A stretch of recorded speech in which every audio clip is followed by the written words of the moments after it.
Distinguished guests, the President of the United States, accompanied by Colonel Paris Davis, U.S. Army, retired.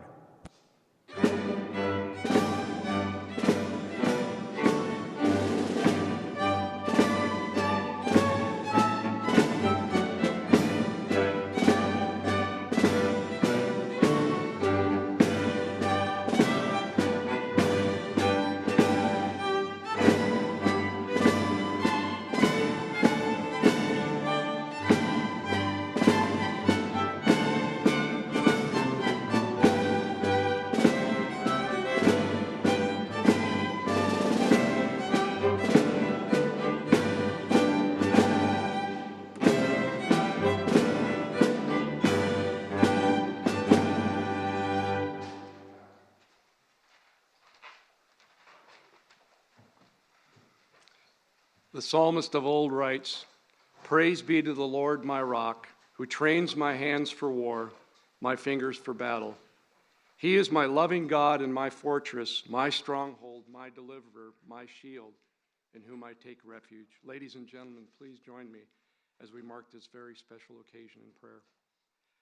Almighty God, author of liberty and champion of the oppressed, I praise you for the life, heroic leadership, and distinctive service of your humble servant, Colonel Retired Paris D. Davis.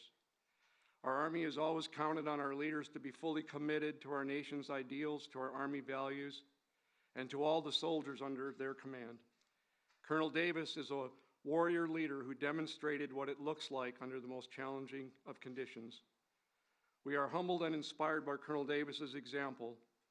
In the moments that mattered most to those with him, from the Operational Detachment Alpha 321 5th Special Forces Group Airborne and the Army of the Republic of Vietnam 83rd Regional Force Company with him on that day of battle in 1965, your servant displayed uncommon fortitude and courage and the willingness to sacrifice his own life to save others. The men under his charge looked to him for leadership, and by your strength he delivered.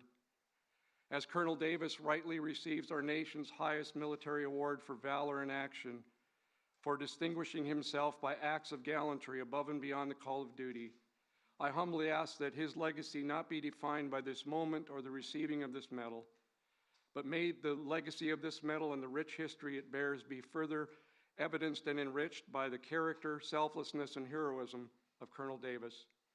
And may his life, which has been marked by a commitment to you and a sacred commitment to all that freedom-loving people cherish and hold dear, serve as a continued beacon of inspiration for all who witness today's activities and learn of his courageous actions under fire. Finally, may this ceremony serve as a testament of hope for the world's oppressed and as a terrible warning to the oppressor, because our nation still has men and women like Colonel Davis in our ranks, across our military services, who stand ready to step into the breach. We thank you, O Lord, for this reality. It is in your most holy name I pray. Amen.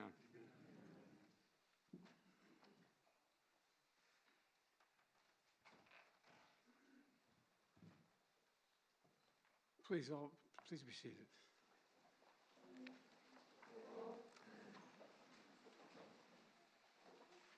I have to say at the outset, I've had the great honor, and we have other Medal of Honor recipients here, and that I've been able to give one of those medals, and we have 5 here, but this, Secretary, may be the most consequential day since I've been president.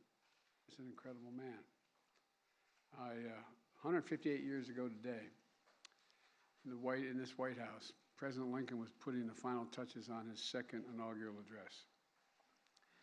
And he wrote, "Let us strive to finish the work we are in, to bind up the nation's wounds, and care for him who shall have borne the battle." Today, 58 years after he bore the battle, we honor a true hero of our nation, Colonel Paris Davis. I've had a chance to get to talk to him a little bit. We talked on the phone, and he doesn't know, but we're going to talk a lot more. Incredible guy. The Medal of Honor, created during Lincoln's presidency, is our country's highest military award, recognizing gallantry above and beyond the call of duty. That word gallantry, it's not much used these days, gallantry. But I can think of no better word to describe Paris, to describe you. I really can't. Gallantry. And everyone here feels exactly the same way. That includes Secretary Austin and Secretary McDonough and Secretary of the Army Warmoth and the Vice Chairman Grady and General McConville, Representative Beyer. Where's Representative Beyer? Thank you. Thank you for pushing this a little bit. Appreciate it. For joining us today. Now, as many of you know, Paris will be the first to tell you that he hates the word I, that it was his team who served and his team who sacrificed. So today, I'm truly honored to welcome one of those teammates, Ron Dice. Where's Ron? Ron.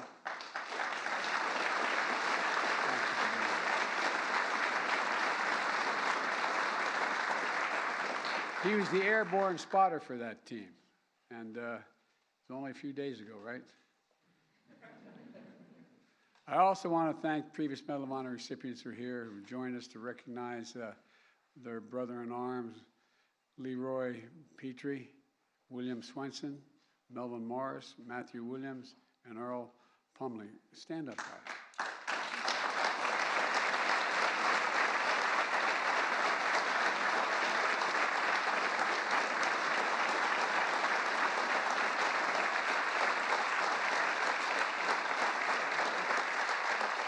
You're looking at courage in the flesh. And finally, Reagan, Stephanie, Paris, you already know this, but your dad was a hero, but he didn't have to win this medal for you to know that. You knew it all along. You really did, didn't you, when you were kids? You knew growing up. And, you know, and like you, I wish your brother Christopher was still with us to see your dad's finally recognize his story. You know, it's a story that didn't just begin in the Vietnamese village 58 years ago. Instead, picture Paris in 1956, the son of a Midwestern foundry worker, starting his first year at Southern University in the heart of Louisiana. The college football team quickly noticed that Paris had the grit and the guts it needed on the team. So before long, Paris not only joined the team, but he was named All-American before us. He's a very slow learner, this guy. I tell you what, but off the field, Paris saw constant reminders that to many, he was less than an American. And that in the eyes of the law, he was less than a person. Signs on bars that read whites only, seats on buses were off limits for African Americans, schools, streets, shops divided by segregation. Paris endured all of this and still chose to join his college ROTC unit, volunteering to serve a country that in many places still refused to serve people who looked like him. Right away, it was clear that Paris was a born warrior. He became an Army Ranger. Then he jumped at the chance to join the Green Berets, becoming one of the nation's first black Special Forces officers.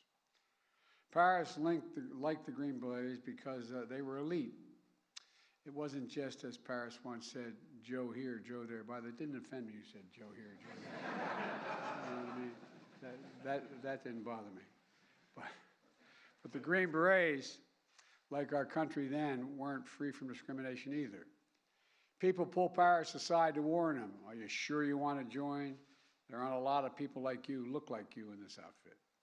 Well, remember, this was only 14 years after President Truman desegregated our military, only 14 years later. But Paris didn't listen to them, and thank God he didn't. Paris helped write the history of our nation. And this year, we celebrate the 75th anniversary of our first fully integrated armed forces, and name Paris Davis will still stand alongside the nation's pioneering heroes. You know, in the early hours of June 18th, 1965, and his then Captain Davis, and his team with 3 of the Green Berets were wrapping up a job well done.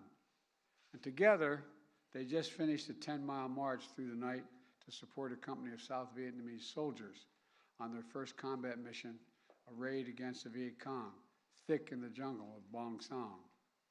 The raid was a success. But as the sun began to rise, the men heard that haunting sound ring out. A bugle, a sure sign of a counterattack. Within minutes, the jungle lit up with enemy fire. Hundreds of Viet Cong began to swarm Captain Davis and his team, pinning them down in a rice paddy with no cover. Captain Davis rallied his team to fight back. Getting so close to the enemy, he was battling them hand to hand. Hours, this is the part that stuns me, hours into that fight, Captain suddenly heard a sound worse than the bugle, his teammate crying out for help. His team sergeant had been shot badly in his foot and his leg, trapping him in the middle of the paddy. And it got worse. On the far side of the field, his weapons specialist was stuck in a cesspit after being temporarily knocked out by shrapnel. You know, and even further beyond him was his medic, who had been shot in the head. Captain Davis realized he was the last American standing. Without hesitation, he yelled, "I'm coming for you. I'm coming for you." He called in friendly fire and gave a little bit of cover to run out and rescue his team. On his first attempt to get to Team Sergeant, Captain Davis was shot in the arm and had to turn back. Captain Davis waited for another window and sprinted back out again. But his team sergeant was stuck. Captain Davis couldn't fully break him free before he had returned to cover. He didn't give up, though. That's not the Green Beret way. For his third time, as enemy fire rained down on him, he ran out. Captain Davis freed his team sergeant, threw him over his shoulder, and started carrying up the hill to safety. Captain Davis got about halfway up the hill before a bullet pierced his leg. Then, in front of him, another Green Beret sergeant who had just arrived to the battle to reinforce the team was shot in the chest and now needed to be rescued as well. Captain Davis limped up the hill with his team sergeant on his shoulder. He'd been fighting for around 10 hours, but Captain Davis didn't hesitate. He went back down the hill to retrieve the reinforcement who had been just shot in the chest, all 240 pounds of him. Next, Captain Davis ran to his weapons specialist, who was struck in that cesspit. Viet Cong fighters continued to spray gunfire across the field as Captain Davis threw his teammate a rope, pulled him out, and began to haul him up the hill as well. But by this time, the rescue helicopter had landed. Captain Davis' commander gave him a direct order, "Get on board." Davis' response was just as direct. "Sir," he said, "I'm just not going to leave. I still have an American out there." Unsure if he was still alive, Captain Davis began to plan how he would get his medic. Just the day before, the medic had found out he was the good news. He was a new father. His wife had given birth to their first child. Captain Davis was going to give him a chance to see his baby boy. He pinpointed the medic's position and began crawling toward him, with gunfire and grenades still exploding around him. When he got there, the medic, still alive, asked him, "Am I going to die? Am I going to die?" Captain Davis responded, "Not before me." Still fending off the Viet Cong assailants, Captain Davis hauled his medic up the hill. And nearly 20 hours later, after that bugle first rang, Captain Davis had saved each one of his fellow Americans. Every single one. Just as the story of Paris Davis did not begin on June 18, 1965, it does not end there either. Captain Davis went on to become Colonel Davis, serving more than 25 years in our military and earning a PhD on top of that. He received the Silver Star, the Bronze Star, the Air Medal, the Purple Heart. And even after he hung up his uniform, the captain continued to serve the community, founding the Metro Herald, a newspaper that focused on his local community and civil rights issues. I wish I could say that this story of Paris' sacrifice on that day in 1965 was fully recognized and rewarded immediately. But sadly, we know they weren't. At the time Captain Davis returned from war, the country was still battling segregation. He returned from Vietnam to experience some of his fellow soldiers crossing the other side of the street when they saw him in America. And although the men who were with him on that June day immediately nominated Captain Davis to receive the Medal of Honor, somehow the paperwork was never processed. Not just once, but twice. But you know what Captain Davis said after learning he would finally receive the Medal of Honor? Quote, "America was behind me. America was behind me." He never lost faith, which I find astounding. He never stopped believing in the founding vision of our nation, a vision that Lincoln kept alive 158 years ago, and a vision Paris fought to defend 58 years ago. This vision for a more perfect union, one where all women and men are created equal. You know, we're the most unique nation in the world. We're the only nation founded on an idea. Every other nation is founded based on a philosophy, based on ethnicity, religion, whatever, an idea. It's captured in, we hold these truths to be self-evident, that all men and women are created equal, endowed by their Creator with certain inalienable rights, life, liberty. We've never fully lived up to it, but we've never walked away from it. This is evidence we're still not going to walk away from it. Look, folks, we never ever walked away from our troops who dare all and give all to our nation. Paris, you are everything this medal means. I mean everything this medal means. And look, you're everything our generation aspired to be. You're everything our nation is at our best. Brave and big-hearted, determined and devoted, selfless and steadfast. American, American. And now, at long last, it's my great honor to ask Lieutenant Colonel Rowe to read the citation.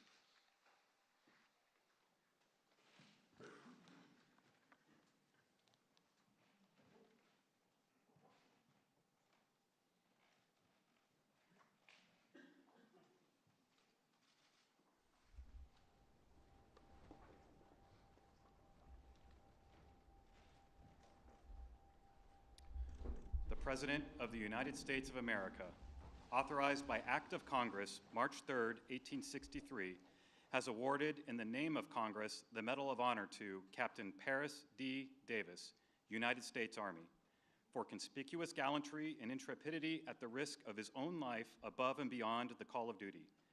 Captain Paris D. Davis, Commander, Detachment A321, 5th Special Forces Group Airborne, 1st Special Forces, distinguished himself by acts of gallantry and intrepidity above and beyond the call of duty while serving as an advisor to the 883rd Regional Force Company, Army of the Republic of Vietnam, during combat operations against an armed enemy in the vicinity of Bong Son, Republic of Vietnam, on June 17 through 18, 1965.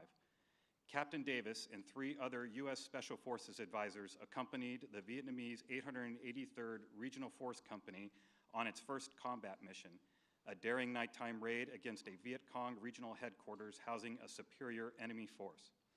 Captain Davis' advice and leadership allowed the company to gain the tactical advantage, allowing it to surprise the unsuspecting enemy force and kill approximately 100 enemy soldiers.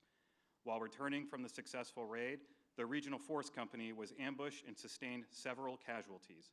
Captain Davis consistently exposed himself to the hostile small arms fire to rally the inexperienced and disorganized company. He expertly directed both artillery and small arms fire, enabling other elements of the company to reach his position. Although wounded in the leg, he aided in the evacuation of other wounded men in his unit, but refused medical evacuation himself.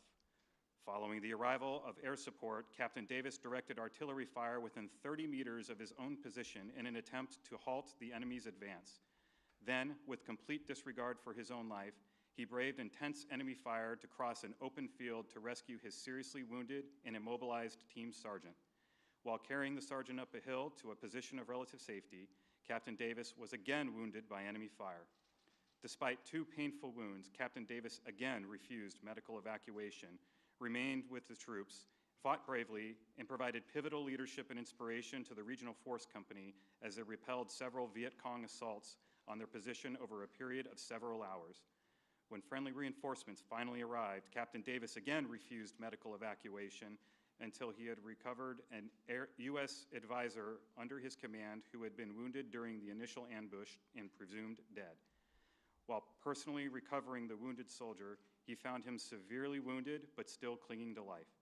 Captain Davis directed the helicopter extraction of his wounded colleague, not leaving the battlefield himself until after all friendly forces were recovered or medically evacuated. Captain Davis' heroism and selflessness, above and beyond the call of duty at the risk of his own life, are in keeping with the highest traditions of military service and reflect great credit upon himself, his unit, and the United States Army.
Ladies and gentlemen, please receive this benediction. Gracious and everlasting God, as we depart this ceremony, inspired by the courageous actions of Colonel Davis, help us to follow his selfless example as we serve our nation's people. May our participation in today's ceremony, coupled with the strengthening and shaping of your spirit to compel us to live lives of integrity and valor for the good of the nation, for the good of our families, and for the good of humankind around the world. Bless and protect our armed forces as they preserve our precious freedoms. Keep the lamp of liberty burning bright on the United States of America and our allies around the world. And grant us all your grace to meet the challenges ahead, the strength to overcome every obstacle, and impart to us the wisdom and the will to do justly, to love mercy, and to walk humbly before you all the days of our lives. It is in your most holy and precious name I pray. Amen.